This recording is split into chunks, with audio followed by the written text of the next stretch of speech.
আসসালামু আলাইকুম বন্ধুরা, আশা করি সকলে ভালো আছেন। আলহামদুলিল্লাহ, আপনাদের দোয়ায় আমিও ভালো আছি।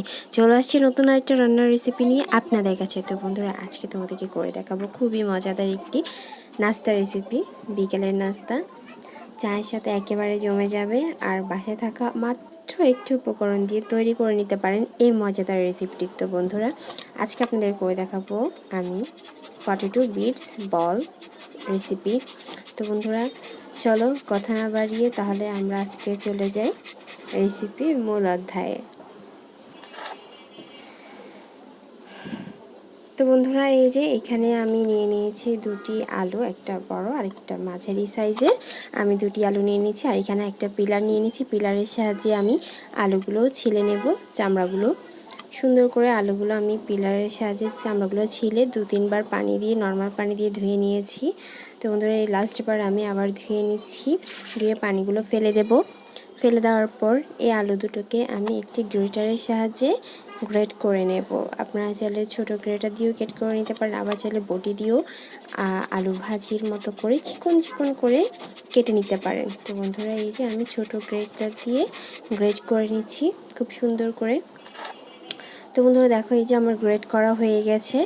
এখন আমি এই আলুগুলোর মধ্যে একটু লবণ দিব, 1 চামচ লবণ দিয়ে দিচ্ছি। লবণ দিয়ে দেওয়ার পর আমি লবণ দিয়ে এই আলুগুলোকে একটু কষলিয়ে এর মধ্যে যে পানিগুলো আছে ওই পানিগুলো বের করে নেব। তো বন্ধুরা দেখো আমি কিভাবে কাজটা করছি। তো বন্ধুরা, এই যে খুব সুন্দরভাবে কষলিয়ে নিয়ে এর মধ্যে যে পানিটা আছে এই পানিটা আমি চিপে ফেলে দেব, আর 2-1 বার আমি আবার ধুয়ে নেব। তো বন্ধুরা দেখো, আমি খুব সুন্দর করে ধুয়ে নিয়েছি, আর একদম ঝুরঝুরা হয়ে গেছে, কোনো পানি নাই এতে এখন আমি অ্যাড করব শুকনো উপকরণ। এতে আমি দিচ্ছি 1/2 চা চামচ গোলমরিচের গুঁড়ো, দিয়েছি স্বাদ অনুযায়ী লবণ, দিয়ে দিচ্ছি 2 টেবিল চা চামচ কর্নফ্লাওয়ার। বাস, আর কোনো কিছু আমি এতে অ্যাড করব না। এই উপকরণগুলো দিয়ে সুন্দর করে আমি মেখে নেব। মেখে নেওয়ার পর যে আমি ছোটো ছোটো কুট করে নিচ্ছি, হাতের সাহায্যে বল মতো করে নেব। তো বন্ধুরা, তোমরা দেখিয়ে হয়তো বুঝে নেবে।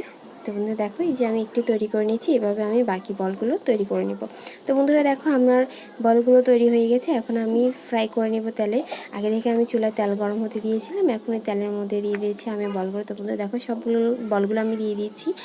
এখন এক পাট হয়ে গেলে আমি আরেক পাট উল্টিয়ে দিচ্ছি। তো বন্ধুরা দেখো, আমি আরেক পাশে উল্টিয়ে দিয়েছি।